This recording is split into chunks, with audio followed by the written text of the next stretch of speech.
Ya kalau mungkin kita bukan menjadi orang yang ahli sholat, orang yang senantiasa menjalankan sholat tepat pada waktunya, atau orang yang senantiasa menjalankan sunnah Rasulullah dengan puasa dengan lain sebagainya, minimal kita menjalankan sunnah Rasulullah dengan akhlaknya Rasulullah. Kita mencontoh akhlaknya Rasulullah. Mudah-mudahan itu adalah sebagai tiketnya.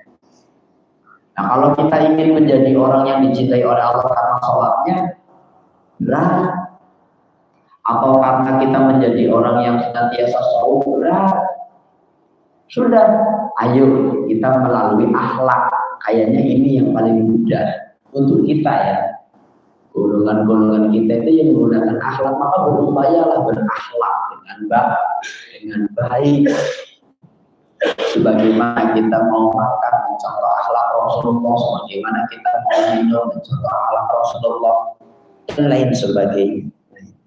Ahsanul khuluq. Ketika orang ini sudah masuk dalam kategori ahsanul khuluq, sudah barang tentu dia akan mendapatkan tiket cintanya Allah Subhanahu wa taala. Rawahu Tabrani, riwayatkan oleh Imam Tabrani. Wa ruwiyalan dan riwayatkan annahu taman setuhun jeung Nabi sallallahu alaihi wasallam qala. Dawuh sapa jeung Nabi maka bimal akhlak. Ing mulyane akhlak min a'malil jannah. Iku saking piro-piro amal surga.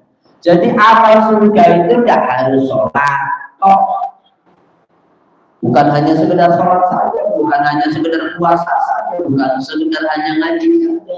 Tetapi ketika kita beramal melalui akhlak yang baik, itu juga salah satu amalan-amalan surga. Walaupun saya menjadi orang yang bodoh, nggak bisa ngaji, tetapi kepada tetangga, contoh kepada tetangga, kepada seseorang senantiasa berakhlak, tidak pernah menyombongkan diri, pasti akan masuk surganya Allah.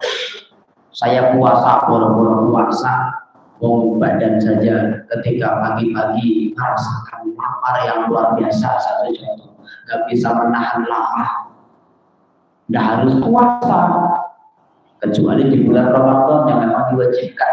Tetapi ketika kita dengan akhlak yang mulia menyambut orang-orang yang senantiasa dengan sambutan yang terbaik, itu juga masuk dalam kategori amalan-amalan jannah. Makanya ada salah satu riwayat kampung dengan Jibril. Ini masuk lagi dengan akhlak. Suatu ketika ada Sayyidi Syekh Abu Yazid Al-Bustami. Sayyidi Syekh Abu Yazid Al-Bustami itu adalah orang sufi. Semua jalur thariqah sudah barang tembus kepada Sayyidi Syekh Abu Yazid Al-Bustami. Sayyidi Syekh Abu Yazid Al-Bustami suatu ketika itu sedang jalan di suatu perkampungan atau suatu hutan lah istilahnya. Lalu maaf dengan segala hormat, ada seekor anjing. Ketika Abu Yazid Al-Bustami itu jalan, lalu ia mengangkat jubahnya, mengangkat bajunya. Apa yang dikatakan oleh anjing?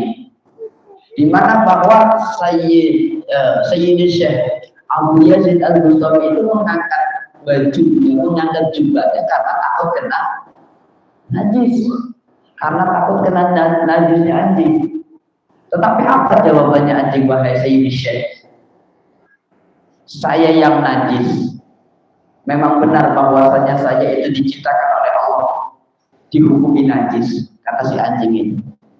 Tapi wahai Sayyidi Syekh, ketahuilah bahwa najisnya saya, kata si anjing itu masih bisa disucikan dengan cara dibasuh 7 kali, salah satunya menggunakan debu.